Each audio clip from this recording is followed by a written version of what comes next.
Want to attract love into your life? Start by loving yourself. Ultimately, self-love is the foundation for every other kind of love that you will find in your life over the course of your life. So in this video, we're talking about what self-love is, how to cultivate more of it, especially if we have attachment wounds, childhood trauma, etc., and exactly how it works towards manifesting love into your life. Hi, I'm Jeff Campbell from DivorcedParentsClub.com, and I'm glad you're here with me. So ultimately, self-love goes way beyond just self-care routines that we often hear about. It's about self-respect. It's about really and truly loving and accepting exactly who you are right now. That doesn't mean you can't grow and change, and you ideally will and should grow and change. But you accept yourself exactly for who you are right now. That's what true self-love is all about.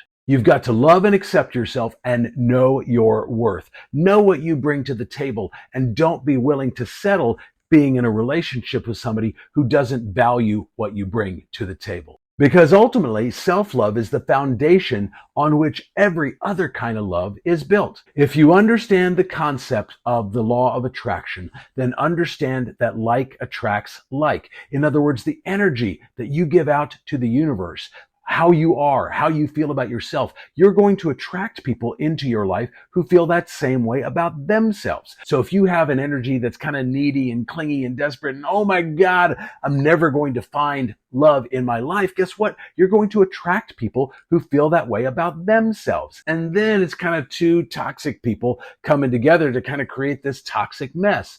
If, on the other hand, though, you feel whole and complete about yourself, you feel good about yourself, you don't need anybody else's approval or validation to feel good about you, then you're going to attract people who feel that way about themselves. Then it's two whole and complete people coming together to enrich each other's lives and to just make the world a better place, make their relationship amazing. And that's exactly where you want to be. When you love yourself, that enables you to break those toxic patterns that a lot of us have from our childhood.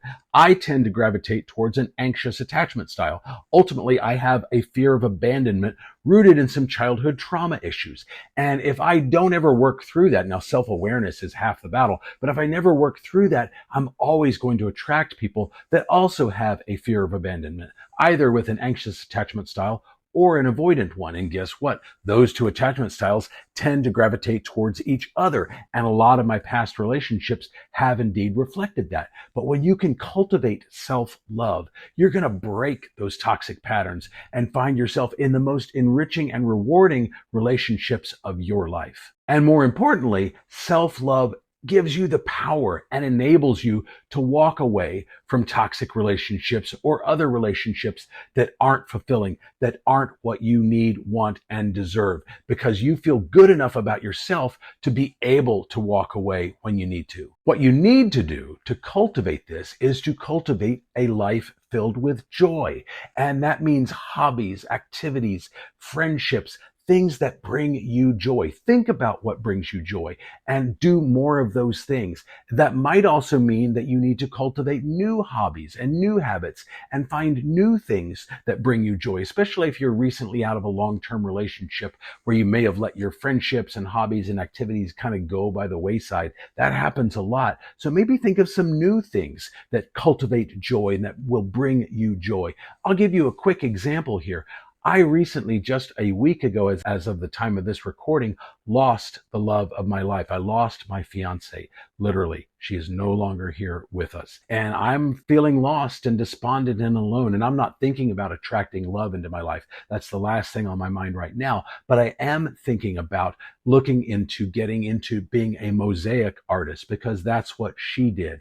And I love the work that she did. I don't know anything about it really other than what she's told me, but I've reached out to her mentor who basically taught her how to do this. And I expressed my desire to get into this as a way to honor her legacy, but also as a way to kind of find something new for me to do that I can call my own and feel good about, that will bring me joy. And it will bring me joy to honor her and take on something new like that. And you'll find that a happy person is ultimately much more magnetic, and people will be drawn to you because they will naturally feel that positive energy and charisma coming from you. So to get started on this journey, you need to have some actionable steps that you can take right now to get you where you want to be. And don't think that you've got to get there overnight. Don't think you've got to get there super quick. Don't put a timeline on it. Just take small baby steps. But things like mindfulness, gratitude practice. I try and write down 3 things every single day that I'm grateful for.